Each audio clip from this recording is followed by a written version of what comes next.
जुनून वोटर से ही का नाम, अगर जो लोग मर चुके लोग हैं, मर चुके लोगों में गिरिराज सिंह की चाची अभी तक वोटर लिस्ट में जिंदा है, जिनका श्राद्ध कर्म में गिरिराज सिंह खुद गए थे, उनके चचेरे चाचा वो भी जिंदा है, जो मर चुके हैं। बहुत सारी ऐसी भी संगतियां हैं। और भी एक एक हाउस होल्ड में आप चलिए, दरभंगा में कई जगह देखा, एक हाउस नंबर पे 100 लोग रह रहे हैं। ये क्या उसने किया है? नहीं, राहुल गांधी जी चाहे वो प्रेस कॉन्फ्रेंस के माध्यम हो या फिर अभी यात्रा के दौरान लगातार कह रहे हैं इस एसआईआर को रद्द कर देना चाहिए। एसआईआर के तहत बिहार की जनता समेत देश की जनता को गुमराह किया जा रहा है। एसआईआर को रद्द करने का कोई इरादा नहीं। जो 2 जगह वोटर है उनका नाम निकलना चाहिए। जो मर चुके वोटर है उनको सही में, जो उन्होंने डिलीट किया है तो सही में अच्छी बात है, डिलीट किया है। लेकिन जो लोग बेवजह नाम काटे गए हैं, जिनके पास कोई प्रूफ नहीं है, उनको इस चुनाव के बाद उनसे प्रूफ मांग ले। चुनाव तक उनको वोटर रहने दिया जाए। मेरा दीप कुमार राउत और आप देख रहे हैं फॉरएवर न्यूज। बिहार की राजनीति एक तरफ पेंच पकड़ती हुई दिखाई दे रही है, तो वहीं दूसरी तरफ एनडीए अलायंस लगातार हमलावर होते हुए दिखाई दे रहे हैं इंडिया अलायंस पर। कभी इस यात्रा, जो वोट चोरी यात्रा करते हुए राहुल गांधी और तेजस्वी यादव जो सड़कों पर आए हुए हैं इसके खिलाफ, तो कभी इनके मुद्दों को लेकर के ट्रोल करते हुए दिखाई दे रहे हैं। इसी पर हमारे साथ दरभंगा से सैफ जी जुड़े हुए हैं। सैफ जी, आपका बहुत बहुत स्वागत है। आप कांग्रेस पार्टी के कार्यकर्ता है। कांग्रेस अभी नहीं है, लेकिन कांग्रेस राहुल गांधी के साथ आप यात्रा में जुड़े हुए हैं।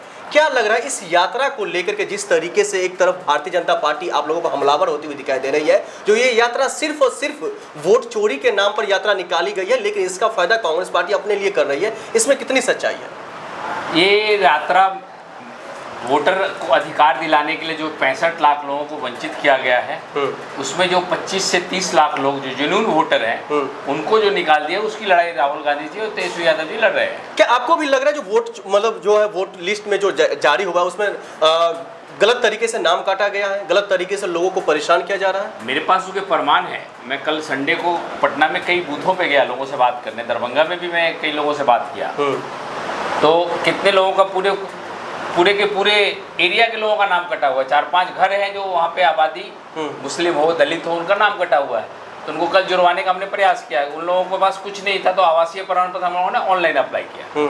यहाँ आपने देखा हो भाजपा की जिला अध्यक्ष महिला मोर्चा की, वो भी ये लोगों के साथ बूथों पर बैठ रही है। तो क्या ये एसआईआर एक प्रक्रिया है जो गलत तरीके से लोगों का नाम काटना है, इसे बंद कर देना चाहिए, इसे रद्द करने देना चाहिए? एसआईआर की प्रक्रिया पे कोई सवाल नहीं, उसकी टाइमिंग पे सवाल है। अच्छा, या आप लोकसभा से पहले करा लेते 2-4 महीना वक्त देके, या विधानसभा के बाद आप करा लेते। आपको अगर ये कहना है जो लोग 2003 के बाद वोटर बने थे और उसमें जिन लोगों के नाम को बेवजह काट दिया गया, कोई लीगल प्रूफ नहीं है। कुछ लोग हमारे बिहार के करीब 3 करोड़ लोग इस प्रदेश से बाहर दूसरे प्रदेशों में काम कर रहे हैं। वो चुनाव के टाइम पे आते हैं। चुनाव के से पहले बुलाने का मतलब क्या है? वो उनका वहाँ पे बेरोजगार है, उसके खतरे में पड़ जाएगा। और भी वो 4.5 से 5 लाख लोग विदेशों में रहते हैं, वो भी उसमें आधे से ज़्यादा लोग चुनावी प्रक्रिया में आके हिस्सा लेते हैं, वोटिंग देने आते हैं उसमें आधे से ज़्यादा।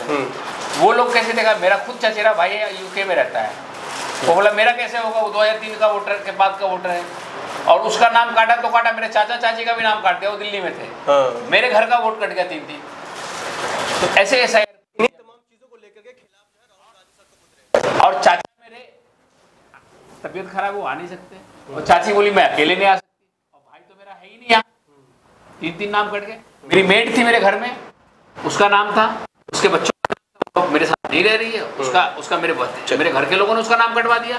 ठीक, वो मेरे पास फिर आया। तो एसआईआर की प्रक्रिया ये चुनाव के बाद अगर आप करते हैं, इन लोगों चुनाव के बाद करते या चुनाव से पहले, लोकसभा चुनाव से पहले करते, एक समय 6-7 महीने का समय दिया जाता, जिसमें सब लोग आके आनंद फानंद में, जिस तरह महाराष्ट्र में 1.5 करोड़ वोटर बढ़ा दिए, बिहार में चाह रहे थे 1.5 करोड़ वोटर। मतलब यही चीजें जो धांधली, जो चीजें बाहर हुई है, जो राहुल गांधी पेश करे, वही चीजें बिहार में करने की कोशिश की जा रही थी। बहुत शुक्रिया आपकी बातचीत करने के लिए।